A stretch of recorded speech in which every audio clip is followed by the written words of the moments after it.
ఇదే కాదు మా అక్కల్ని అడుగుతున్నాయాల మా ఆడబిడ్డలు ఈడుండ్రు అక్క ఆనాడైన ప్రభుత్వంలో మీరు అమ్మగారింటికి పోవాలన్నా అమ్మోరిని దర్శించుకోవాలంటే ఇంటి ఆయనను బస్సు కిరాయి పైసలు అడిగేది అవునా అయితే కొడుకుని అడగాలి లేకపోతే ఇంటి ఆయనను అడగాలి ఎందుకమ్మా ఈ పండుగ ఎందుకు మళ్ళీసారి పోదు అమ్మగారింటికంటే ఊకుండాల్సి వస్తుంది కడుపులో దుఃఖం ఉన్నా దాచిపెట్టుకొని ఉండేది కానీ ఇవాళ ఇంటి ఆయన పొలం కాడికి పనికి పోతే అమ్మగారింటికి పోయి చూసి ఒక్క సిల్లి గవ్వ లేకున్నా ఆర్టీసీ బస్సు చెయ్యి చూపితే ఉచితంగా బస్సు ఎక్కుతలేరు అక్క నిజం చెప్పండి మా అక్కలు నేను అడుగుతున్నా మీ తమ్ముడు ముఖ్యమంత్రి అయినాక తెలంగాణ రాష్ట్రంలో మీరు ఎవరైనా ఒక్క పైస పెట్టి టికెట్ కొన్నారా ఆర్టీసీ బస్సు బాజాబ్తా ఇయ్యాల మీరు ఉచితంగా ప్రయాణం చేస్తలేరా మా అక్కల్ని ఒక్కసారి ఆలోచన చేయమంటున్నా అదే విధంగా మా సంఘాల సభ్యులకు 21,000 కోట్ల రూపాయల బ్యాంకులో లింకేజ్ ఇచ్చినాం మా సంఘాల సభ్యులు వ్యాపారం చేస్తారు అదానీలు అంబానీలే కాదు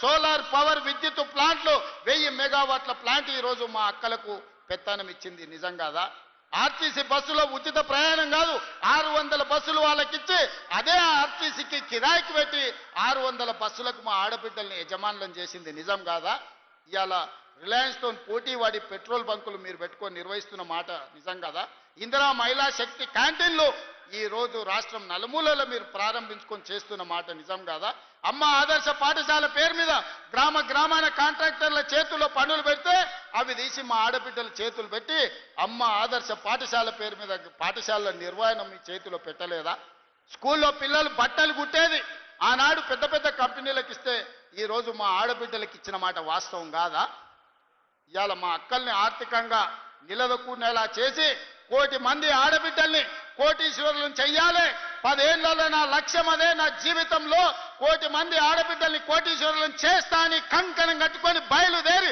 మీకోసం కృషి చేస్తుంటే ఇవాళ మిమ్మల్ని చూసి ఏడుస్తున్నారు మీ ఒకనాడు ఇంటాయనని బస్సుకి అడిగే మీరు సాయంత్రం బెల్ట్ షాప్కి ఆయన మిమ్మల్ని నగదు అడిగే పరిస్థితి తెచ్చినా లేదా మా అక్కలు చెప్పాలని నేను అడుగుతున్నా ఇవాళ పెత్తన మా ఆడబిడ్డల చేతి ఉంటే పిల్లల చదువులు ఉంటాయి ఇల్లు బాగుపడుతుందని ఇవాళ మా అక్కల చేతుల్లో పెత్తనం పెట్టిన మాట నిజం కాదా ఆనాడు అప్పులో ఉండి 1,00,000 రుణమాఫీ చేస్తాని 10 ఏళ్ళు ముంచి రైతులను ఆగమాగం చేసి వేలాది మంది చచ్చిపోతే సంవత్సరం తిరిగే లోపు లక్ష్మీనరసింహస్వామిగా 25,55,964 మంది రైతులకు 20,617 కోట్ల రూపాయల రైతు రుణమాఫీ చేసి 2 లక్షల రూపాయల వరకు రైతులకు అప్పు విముక్తి కలిగించింది మన ప్రభుత్వం కాదా అని నేను అడుగుతున్నా ఇవాళ రైతులకు ఉచిత కరెంటుతో పాటు ఆనాడు ఒరేసుకుంటే ఉరేసుకున్నట్టే ఆయన నాయకుడు అంటే వరి వేసుకోండి చివరి గింజ వరకు కొంటాం అదే కాదు సన్న వడ్లు వండిస్తే 500 రూపాయల బోనస్ ఇస్తామని చెప్పి ప్రత్యేకంగా పర్యవేక్షించడానికి ఉత్తమ్ కుమార్ రెడ్డి గారి నాయకత్వంలో నిరంతరం ఓట్లు అమ్మిన 48 గంటల్లో మీ ఖాతాల పైసలు వేస్తలేమా ఇవాళ రైతులను ఆదుకొని ప్రాజెక్టులు పూర్తి చెయ్యాలి అని మేము పనిచేస్తుంటే కడుపు మండి విషం జమ్ముతున్నారు ఈరోజు రైతుల మీద అందుకే మిత్రులారా మీరందరూ ఆలోచన చేయండి ఈ ప్రభుత్వం మీ ప్రభుత్వం ఈ ప్రభుత్వం మన ప్రభుత్వం ఈ ప్రభుత్వం పేదోళ్ళ ప్రభుత్వం ఈ ప్రభుత్వంలో దళితులు గిరిజనులు ఆదివాసులు తలెత్తుకునే ప్రభుత్వం అందుకే 1931లో బ్రిటిష్ వాళ్ళు కులగణన చేస్తే 100 ఏళ్లలో ఎవడు చేయలేకపోయిన ఎవడు ధైర్యం చేయలే ముట్టుకోనికే కానీ మీ సోదరుడుగా మీ రేవంత్ అన్నగా దేశంలోనే మొట్టమొదటి రాష్ట్రంగా ఉత్తమ్ కుమార్ రెడ్డి గారిని బాధ్యత ఇచ్చి దామోదర్ రాజనరసింహ గారిని బాధ్యత పెట్టి రాష్ట్రం దేశంలోనే మొట్టమొదటిసారి కులగణన చేసి 56.36% బలైన వర్గాలు ఉన్నారు అని లెక్క తేలిస్తే ఈ రోజు విధిలేని పరిస్థితుల్లో నరేంద్ర మోడీ దేశం మొత్తం నేను లెక్క కడతా బీసీల లెక్క తీస్తా అన్నాడు గొర్రెలకు బర్రెలకు చేపలకు కూడా లెక్క ఉంది కానీ మా బలహీన వర్గాలకు లెక్క లేదంటే లెక్క నేను తేలుస్తా నీ కథ కూడా చూస్తా అన్నందుకు ఇవాళ తెలంగాణ రాష్ట్రం మొట్టమొదటిసారి బలహీన వర్గాల లెక్క తేల్చి 56.36% తేల్చింది మనం కాదా ఈ బలహీన వర్గాల పట్ల ప్రేమ లేకపోతే వాళ్ళ లెక్క తేల్చే బాధ్యత ఎందుకు తీసుకుంటాం ఈ రోజు 42% రిజర్వేషన్లు విద్య ఉద్యోగంలోనే కాదు స్థానిక సంస్థలలో కూడా మీకు 42% రిజర్వేషన్ ఇవ్వాలని చట్టం చేసింది మనం కాదా ఈనాడు ఎస్సీ ఉపకులాల వర్గీకరణ 35 ఏళ్ల నుంచి మాదిగ బిడ్డలు పోరాటమే కాదు ఎంతో మంది ప్రాణాలు కోల్పోయిన ఎట్లయినా ఈ సమస్యకు శాశ్వత పరిష్కారం చూపించాలి అని సుప్రీంకోర్టు తీర్పిచ్చిన మరుక్షణం దామోదర్ రాజనరసింహ గారు నాకు చిట్టి తెచ్చిండు అసెంబ్లీలో. నేను స్పష్టంగా చెప్పిన, ఇది నా బాధ్యత, 100% ఈ సమస్యను పరిష్కరిస్తా అని ఫిబ్రవరి 14 నాడు మొదలుపెట్టి మళ్ళీ ఫిబ్రవరి 14 లోపల బీసీల లెక్కలు తేల్చిన ఎస్సీ కులాల వర్గీకరణ మోత్కుపల్లి నరసింహులు గారు సజీవ సాక్షి. వారు ఎవరిని అంత ఆశామాషికి ఒప్పుకోరు, ఎవరిని అభినందించారు. నరసింహులు గారి సంగతి మీకు నాకంటే ఎక్కువ తెలుసు, మీరు ఆలేరోళ్ళు. కానీ వారు స్వయంగా అసెంబ్లీకి వచ్చి శాలువ కప్పి తమ్మి ఈ రోజు నా మనసుకు ఆనందం కలిగింది. దశాబ్దాల మా కొట్లాట పరిష్కారం చూపించినమని నరసింహులు గారు అభినందించిన మాట వాస్తవం కాదా? ఇవాళ ఎస్సీ కులాల వర్గీకరణ చేసి ఆ చిక్కుముళ్ళని ఇప్పింది ఈ ప్రభుత్వం కాదా అని నేను అడుగుతున్నా. ఇన్ని రకాలుగా రైతులను, మహిళల్ని, విద్యార్థులను, నిరుద్యోగులను, ఉద్యమకారులను, బలహీన వర్గాలను, దళిత వర్గీకరణతో పాటు ప్రతి సమస్యను పరిష్కరించుకుంటా 18 నెలల్లో మనం ముందుకు వెళ్తుంటే 10 ఏళ్ళు రాష్ట్రాన్ని దోసుకున్నాడు.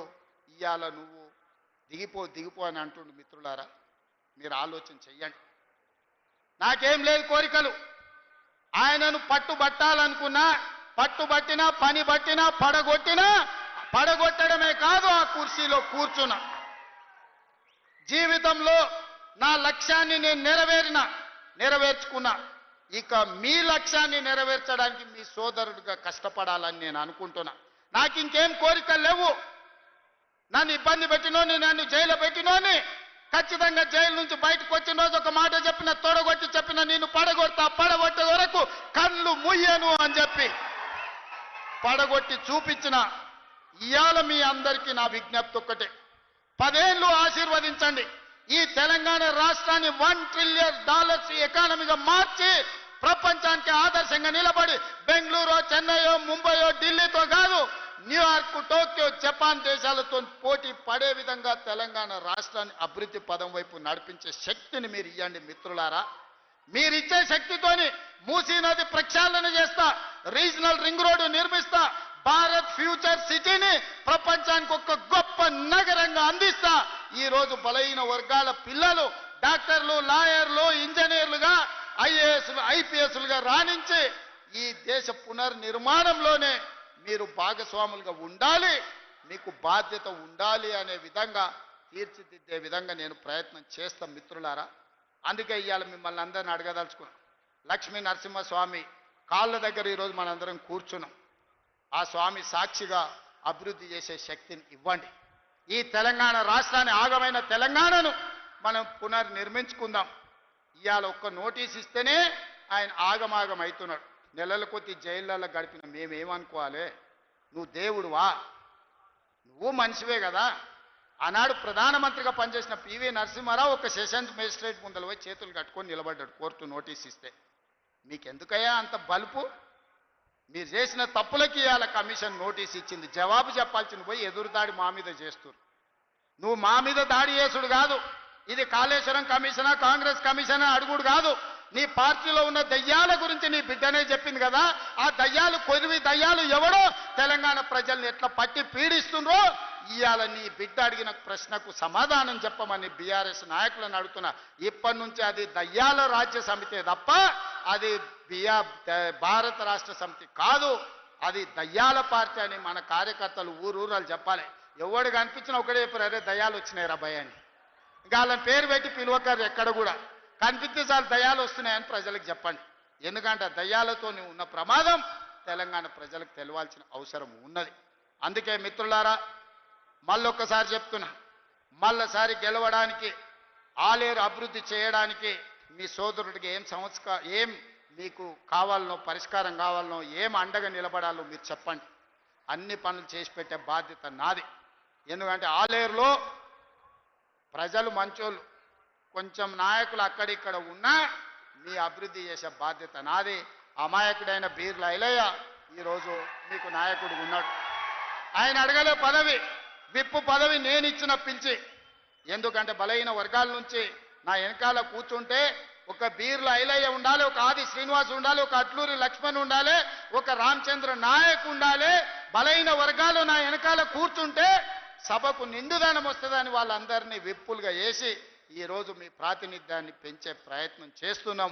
రాహుల్ గాంధీ గారి లక్ష్యం నెరవేర్చడమే నా బాధ్యత అని తెలియజేస్తూ ఇంతసేపైనా ఓపిక ఉన్న మా సోదరులందరికీ నిండు మనసుతో ఆశీర్వదించడానికి ఇక్కడికి విచ్చేసిన ఆలేరు ప్రజలందరికీ కూడా మనస్ఫూర్తిగా అభినందనలు తెలియజేస్తున్నా. మీరందరూ అండగా నిలబడతారా? తెలంగాణ రాష్ట్రాన్ని పునర్నిర్మించుకుందామా? మీరందరు సిద్ధమేనా? మీరందరూ అండగా ఉంటారు కదా? అండగా ఉంటా అన్న వాళ్ళందరూ చేయి పైకెత్తండి. మా అక్కలు కూడా, అక్క కోటీశ్వరులను వచ్చేసారి 1 కోటి ఓట్లు రావాలంటే మా ఆడబిడ్డలే కోటీశ్వరులు అయ్యి నాకు అండగా నిలబడాలి. మీరందరూ ఆశీర్వదించడానికి చేయి పైకెత్తండి అని చెప్పి మా అక్కలను అందరికీ విజ్ఞప్తి చేస్తున్నా. జై కాంగ్రెస్.